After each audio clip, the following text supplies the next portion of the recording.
Menteri Badan Usaha Milik Negara atau BUMN Erick Thohir mengaku kerap berkonsultasi dengan kementerian terkait saat memilih jajaran direksi di perusahaan plat merah. Erick pun mencontohkan dalam memilih direksi BUMN Karya, dia harus berkonsultasi dengan Menteri Pekerjaan Umum dan Perumahan Rakyat atau PUPR Basuki Hadi Mulyono. Kita melibatkan menteri terkait dalam pemilihan direksi BUMN. Karena tidak mungkin direksi BUMN Karya tak punya hubungan baik dengan Menteri PUPR, ujar Erick dalam acara Ngopi Yuk Kamis 18 Juni 2020. Selanjutnya, dalam memilih direksi BUMN, Erick juga mendengar masukan dari pihak swasta. Saya mendengar pasar. Kalau membangun ekosistem baik, ya harus diterima pasar, kata Erick. Mantan bos Inter Milan itu pun mengaku tak takut jika mendapat ancaman dalam pemilihan atau pencopotan direksi BUMN. Saya tidak takut diancam-ancam, karena loyalitas saya jelas ke presiden. Kedua, kita membangun sistem transparan untuk kita bisa 5 tahun lagi BUMN berubah, ucap dia. Sebelumnya diberitakan, anggota Komisi 6 DPR Andre Rosiade angkat bicara terkait kritikan Sekjen Pena 98 Adiana Pitupulu terhadap Menteri BUMN Erick Thohir karena utang badan usaha milik negara. Selain itu, Andre menduga kritikan Adian dengan persoalan jatah kursi komisaris BUMN. Di Komisi 6 kami mendengar rumor Bung Adian memberikan usulan nama-nama ke Menteri BUMN untuk posisi komisaris. Tetapi ini rumor yang kami dengar, bisa benar atau salah, kata Andre, Minggu 14 Juni 2020. Andre menyebut substansi kritikan Adian ke Erick salah alamat. Tidak tepat membandingkan utang BUMN sebesar 5.600 triliun rupiah dengan utang pemerintah Malaysia yang disebut hanya 3.500 triliun rupiah, kata Andre. Menurut dia, tidak apple to apple. Utang luar negeri sebuah negara lazimnya dihitung berdasarkan rasionya terhadap PDB. Lagi pula, kenaikan utang BUMN yang signifikan itu terjadi di periode 2016-2018, bukan era sekarang, katanya.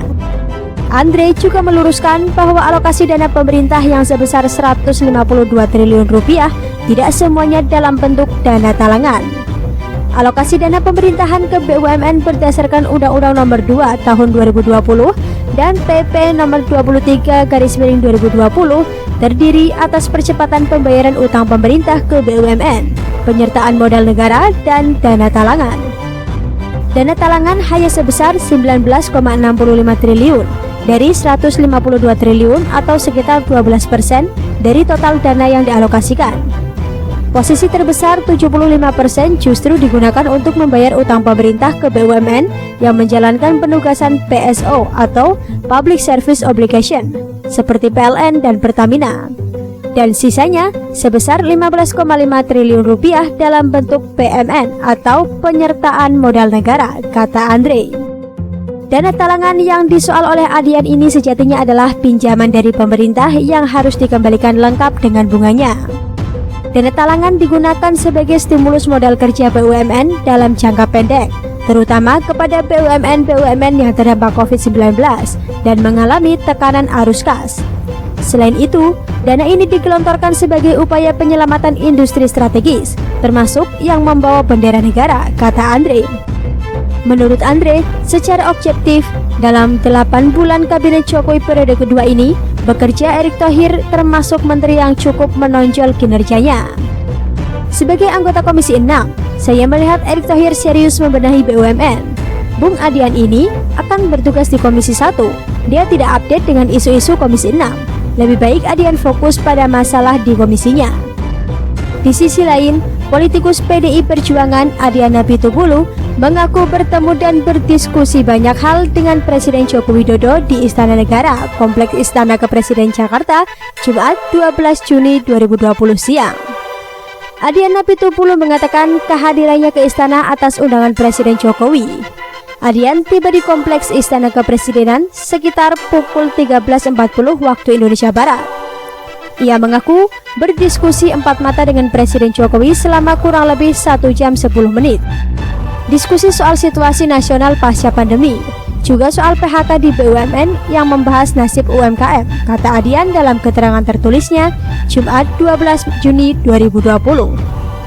Adian mengatakan, dalam pertemuan tersebut, dirinya menyampaikan usul kepada Presiden Jokowi agar skema dana aliran pemulihan ekonomi nasional yang diberikan kepada perusahaan BUMN tidak menyalahi aturan pemerintah. Anggota DPRD fraksi PDI Perjuangan ini juga mengatakan bahwa dirinya juga memberikan masukan kepada Presiden agar lebih memperhatikan UMKM. Menurut Adian, Jokowi mencatat seluruh informasi yang diterimanya dan diskusi berlangsung sangat hangat sesuai protokol kesehatan. Selain itu, Adian turut menyampaikan bahwa Presiden Jokowi yang rencananya akan hadir meresmikan Rumah Sakit Pena 98 di Gunung Sindur, Jawa Barat pada bulan ini.